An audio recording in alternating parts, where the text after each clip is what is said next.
Hi friends, welcome to Jyothi easy recipe. ನಾನಿಲ್ಲಿ ಇವತ್ತು ನಿಮಗೆ ಕೋಡ್ಬಳೆ ಮಾಡೋದು ಹೇಗೆ ಅಂತ ಹೇಳ್ಕೊಡ್ತಾ ಇದ್ದೀನಿ. ಹೇಗೆ ಮಾಡೋದು ನೋಡೋಣ ಬನ್ನಿ. ನೀವು ಈ ರೀತಿಯಲ್ಲಿ ಮಾಡಿಕೊಂಡ್ರೆ ನೀವು 2 ತಿಂಗಳವರೆಗೂ ಗರಿಗರಿಯಾಗೇ ಇರುತ್ತೆ, ಮೆತ್ತಗಾಗಲ್ಲ ಯಾವುದೇ ಕಾರಣಕ್ಕೂ. ನಾನಿಲ್ಲಿ ದೊಡ್ಡ ಮಟ್ಟದಲ್ಲಿ ಮಾಡ್ಕೊತಾ ಇದ್ದೀನಿ. ನಾನಿಲ್ಲಿ 2 ಸೇರು ಅಕ್ಕಿ ಹಿಟ್ಟು ತೊಗೊಂಡಿದ್ದೀನಿ.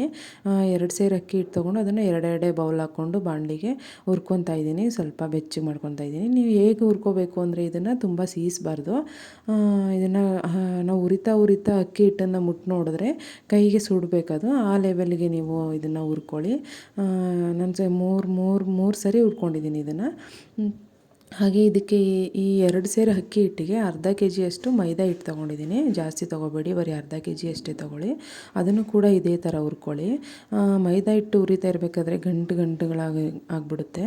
ಅದಕ್ಕೆ ಇದನ್ನು ಹುರಿದಾದ್ಮೇಲೆ ಅದು ಮೈದಾ ಹಾರಾದಮೇಲೆ ಅದನ್ನು ಜರಡಿ ಇಟ್ಕೊಳ್ಳಿ ಒಂದು ಸರಿ. ಯಾಕಂದರೆ ಹಿಟ್ಟು ಕಲಸೋವಾಗ ಅದು ಗಂಟಾಗಿಬಿಡುತ್ತೆ, ಅದು ಆಮೇಲೆ ಚೆನ್ನಾಗಿ ಬರಲ್ಲ. ನೋಡಿ, ಅರ್ಧ kg ಮೈದಾ ಹಿಟ್ಟು ತೊಗೊಂಡಿದ್ದೀನಿ.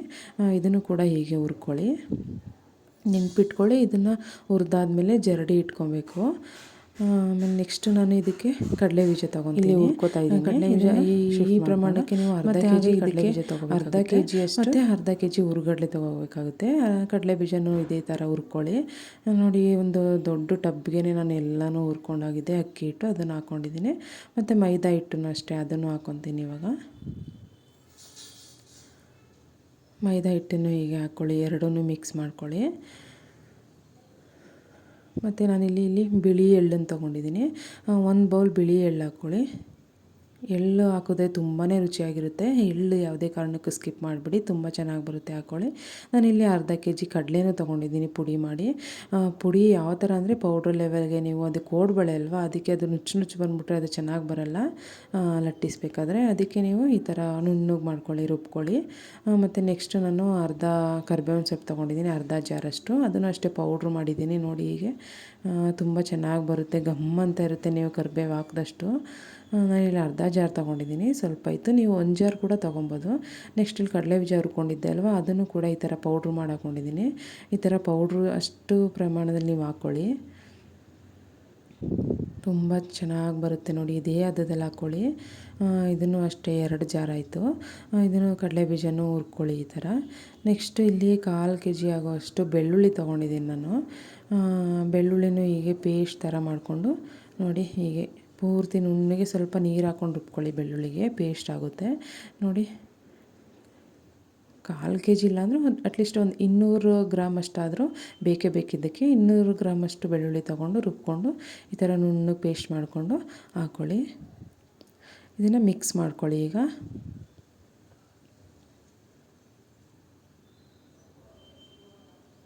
ತುಂಬಾ ಚೆನ್ನಾಗಿ ಬರುತ್ತೆ ಫ್ರೆಂಡ್ಸ್, ಈ ರೀತಿಯಲ್ಲಿ ಮಾಡಿಕೊಂಡ್ರೆ ನೀವು. ಎಲ್ಲನೂ ಒಂದು ಸರಿ ಮಿಕ್ಸ್ ಮಾಡ್ಕೊಳ್ಳೋಣ. ನೆಕ್ಸ್ಟ್ ಇದಕ್ಕೆ ಒಂದು 100 ಗ್ರಾಮ್ ಆಗೋಷ್ಟು ಚಿಲ್ಲಿ ಪೌಡ್ರ್ ತೊಗೊಂಡಿದ್ದೀನಿ.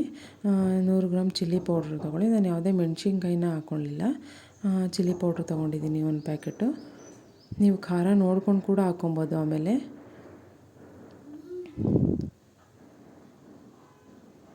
ಇದನ್ನು ಮಿಕ್ಸ್ ಮಾಡ್ಕೊಳ್ಳಿ. ಹೀಗೆ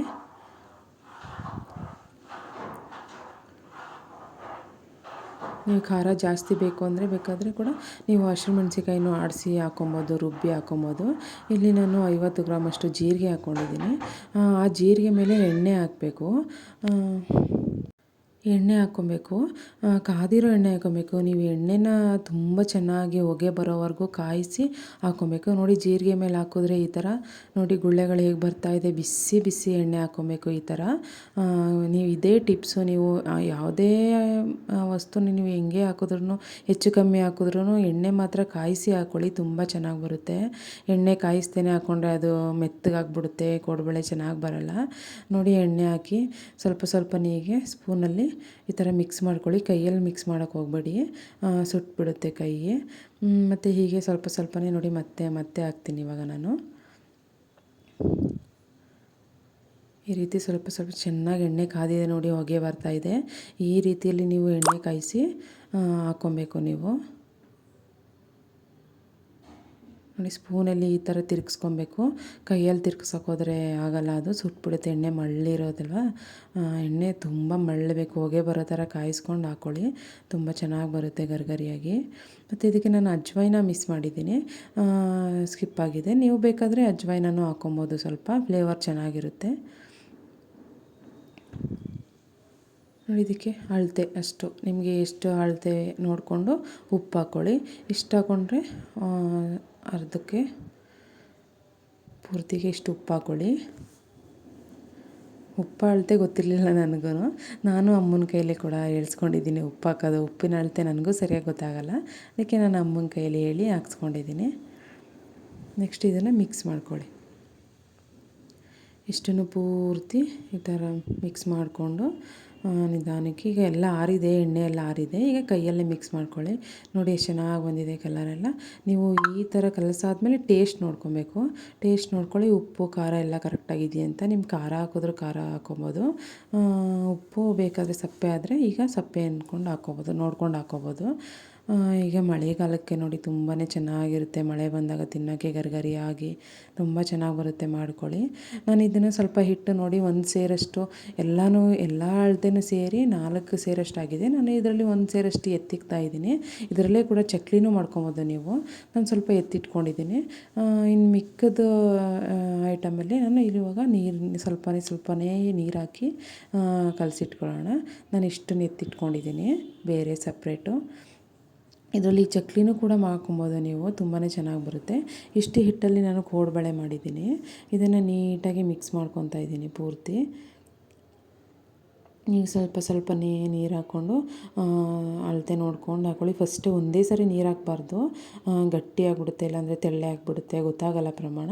ಅದಕ್ಕೆ ಸ್ವಲ್ಪನೇ ನೀವು ಇನ್ನೊಬ್ಬರು ಸಹಾಯ ತೊಗೊಂಡು ಈ ಥರ ಸ್ವಲ್ಪನೇ ನೀರು ಹಾಕ್ಕೊಂಡು ಒಬ್ಬರು ಕಲಿಸ್ತಾ ಇರಬೇಕು, ಇನ್ನೊಬ್ಬರು ನೀರು ಹಾಕ್ತಾ ಇರಬೇಕು. ನೋಡಿ ಎಷ್ಟು ಚೆನ್ನಾಗಿ ಬರ್ತಿದೆ. ಇದು ನನ್ನ ಕೈಯಲ್ಲೂ ಆಗಿಲ್ಲ, ಅದಕ್ಕೆ ನಾನು ನನ್ನ ಬ್ರದರ್ ಹೆಲ್ಪ್ ತೊಗೊಂಡಿದ್ದೀನಿ. ಅವ್ರು ಕಲಿಸ್ಕೊಟ್ಟಿದ್ದಾರೆ. ತುಂಬ ಜಾಸ್ತಿ ಮಾಡ್ತಾಯಿದ್ವಿ ಅಲ್ವ, ಅದಕ್ಕೆ ಅವರೇ ಹಿಟ್ಟು ಕಲಿಸ್ಕೊಟ್ರು. ನೋಡಿ ಎಷ್ಟು ಚೆನ್ನಾಗಿ ಈ ಥರ ಎಲ್ಲನೂ ಮಿಕ್ಸ್ ಮಾಡಿ 1 ಇಂಚೂ ಬಿಡಬಾರ್ದು, ಎಲ್ಲನೂ ನೀಟಾಗಿ ಮಿಕ್ಸ್ ಹೊಡೆದು ಈ ಥರ ಮಾಡ್ಕೊಳ್ಳಿ. ಸ್ವಲ್ಪನೇ ನೀರು ಹಾಕ್ಕೊಳ್ಳಿ, ತುಂಬಾ ಚೆನ್ನಾಗಿರುತ್ತೆ. ನೋಡಿ ಈ ಲೆವೆಲಿಗೆ ಬಂತು, ಸ್ವಲ್ಪನೇ ನೀರು ಹಾಕ್ಕೊಂಡು ಬಂದಿದೆ. ಇದಕ್ಕೂ ಇನ್ನೂ ಸ್ವಲ್ಪ ನೀರು ಹಾಕ್ಕೊಬೇಕು. ನೀರು ಹಾಕ್ಕೊಂಡು ಇದನ್ನು ಉಂಡೆಗಳು ಮಾಡಿ ದಪ್ಪ ಉಂಡೆಗಳು ಮಾಡಿ ಇಟ್ಕೊಳ್ಳಿ. ಇದಕ್ಕೆ ನೆಕ್ಸ್ಟ್ ಯಾವುದೇ ಎಣ್ಣೆ ಹಾಕ್ಕೊಂಡ್ಕೋಬೇಡಿ, ಬರೀ ನೀರಲ್ಲೇ ಹಾಕ್ಕೊಂಡು ಮುದ್ದೆ ಮಾಡಿ ಇಟ್ಕೊಳ್ಳಿ. ನೋಡಿ ಅದಷ್ಟಿಗೆ 3 ಮುದ್ದೆ ದಪ್ಪ ಮುದ್ದೆ ಆಗಿದೆ. ಒಂದೇ ಉಂಡೆ ಮಾಡಿರೋದು ಒಣಗೋಗ್ಬಿಡುತ್ತೆ ಅಲ್ವ, ಅದಕ್ಕೆ ಈ ಥರ ಮಾಡಿ ಇಟ್ಕೊಂಡಿದ್ದೀವಿ. ಇದಕ್ಕೆ ಎಣ್ಣೆ ಸವರಿ ಮುಚ್ಚಿಕ್ಬಿಡಿ, ಮತ್ತು ಎಣ್ಣೆ ಸವರಿಲ್ಲ ಅಂದರೆ ಅದು ಒಣಗೋಗ್ಬಿಡುತ್ತೆ ಮೇಲೆಲ್ಲ. ಇದು ನೋಡಿ ಈ ಥರ ಲಟ್ಟಿಸ್ಕೊಳ್ಳಿ. ನೋಡಿ ನನ್ನ ಮಗನೂ ಮಾಡಿದ್ದಾನೆ, ಮಧ್ಯೆ ಚಿಕ್ಕದು ಮಾಡಿದ್ದಾನೆ. ಈಗ ನೆಕ್ಸ್ಟ್ ನಾವು ಒಂದು ಬಾಣಲೆಗೆ ಎಣ್ಣೆ ಹಾಕಿ ಕಾಯಿಸಿಟ್ಕೊಳ್ಳೋಣ. ಅದಕ್ಕೆ ಒಂದೊಂದೇ ಹಾಕೋಣ. ಎಣ್ಣೆ ಕಾದ್ಮೇಲೆ ಹಾಕಿ ಫ್ರೆಂಡ್ಸ್, ಯಾವುದೇ ಅಡುಗೆನೂ ಕೂಡ ಫಸ್ಟು ಒಂದು ಹಾಕಿ ನೋಡಿ, ಟೇಸ್ಟ್ ಹೇಗೆ ಬರುತ್ತೆ ಅಂತ ನೋಡಿಕೊಂಡು ಒಂದು ಸಾರಿ, ಆಮೇಲೆ ನೆಕ್ಸ್ಟ್ ಎಲ್ಲನೂ ಹಾಕಿ ಮೀಡಿಯಮ್ ಫ್ಲೇಮಲ್ಲೇ ಬೇಯಿಸ್ಬೇಕು ಫ್ರೆಂಡ್ಸ್. ಇದನ್ನು ಮೀಡಿಯಮ್ ಫ್ಲೇಮಲ್ಲಿ ಬೇಯಿಸೋದ್ರಿಂದ ಇದು ತುಂಬ ಚೆನ್ನಾಗಿ ಬರುತ್ತೆ. ನೀವು ಹೈ ಫ್ಲೇಮ್ ಇಟ್ಕೊಂಡ್ರೆ ಅವ್ರದ್ದು ಒಳಗಡೆ ಎಲ್ಲ ಗಟ್ಟಿ ಇರುತ್ತಲ್ಲ, ಅದೆಲ್ಲ ಬೇಯಲ್ಲ, ಹಾಗೆ ಎಣ್ಣೆ ಎಲ್ಲ ಇಳ್ಕೊಬಿಡುತ್ತೆ. ನೀವು ಲೋ ಫ್ಲೇಮಲ್ಲಿ ಬೇಯಿಸೋಕ್ಕೋದ್ರೆ ಎಣ್ಣೆ ಎಲ್ಲ ಇಳ್ಕೊಬಿಡುತ್ತೆ ಒಳಗಡೆ ಎಲ್ಲ. ಅದಕ್ಕೆ ಮೀಡಿಯಮ್ ಫ್ಲೇಮೆಲ್ಲ ಇಟ್ಕೊಂಡು ಇದನ್ನು ಬೇಯಿಸ್ಕೊಳ್ಳೋಣ.